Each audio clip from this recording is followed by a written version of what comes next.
Vigilance ଜାଲରେ Golamunda BDO Akshmita Kartik.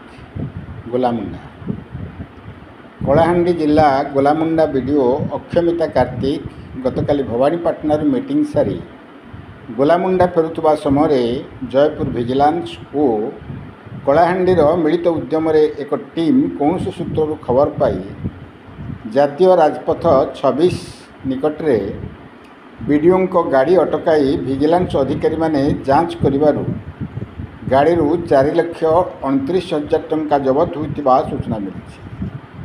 ତେବେ ଜବତ ଟଙ୍କା ବିଷୟରେ କୌଣସି ସନ୍ତୋଷଜନକ ଉତ୍ତର ବିଡିଓ ଦେଇପାରିନଥିବା ବେଳେ ସାଥିରେ ଯାଇଥିବା APO Kshetramohan Majhi, block programme coordinator Madhusudan ସାହୁଙ୍କୁ ମଧ୍ୟ ଅଟକ ରଖି ପଚରାଉଚରା ଜାରି ରହିଛି।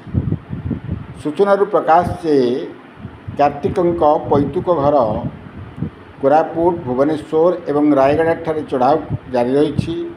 ବିଡିଓ ମହାଶୟା ପୂର୍ବରୁ ନବରଙ୍ଗପୁର ଜିଲ୍ଲା କୋଷାଗୁମୁଡ଼ା ବ୍ଲକରେ କୋଭିଡ୍ ଟଙ୍କା ଦୁରୁପଯୋଗ କରିଥିବା ନିଲମ୍ବନ ହୋଇ କୋରାପୁଟ ଜିଲ୍ଲାପାଳଙ୍କ କାର୍ଯ୍ୟାଳୟରେ କାର୍ଯ୍ୟ କରୁଥିଲେ। ଏତଦ୍ ବ୍ୟତୀତ ତେନ୍ତୁଲିଖୁଣ୍ଟି ବ୍ଲକରେ ମଧ୍ୟ ଟଙ୍କା ଖାଇ ନିଲମ୍ବନ ହୋଇଥିଲେ ଓ ରାୟଗଡ଼ା ଜିଲ୍ଲା ଅଧୀନ ଗୁଣୁପୁର ତହସିଲଦାର ଥିବା ସମୟରେ ମଧ୍ୟ ପ୍ରଚୁର ମାତ୍ରାରେ ଲାଞ୍ଚ ଖାଇ ଆଇନଜୀବୀମାନଙ୍କ ସହିତ ଝଗଡ଼ା ହୋଇ ଥାନାରେ ମଧ୍ୟ ଏକ ମାମଲା ରୁଜୁ ହୋଇଥିଲା। ଗୋଲାମୁଣ୍ଡା ବିଡିଓ ଜୁନାଗଡ଼ ବିଧାୟକ ଦିବ୍ୟଶଙ୍କର ମିଶ୍ରଙ୍କର ଅତି ନିକଟତର ଲୋକ ବୋଲି କୁହାଯାଉଛି।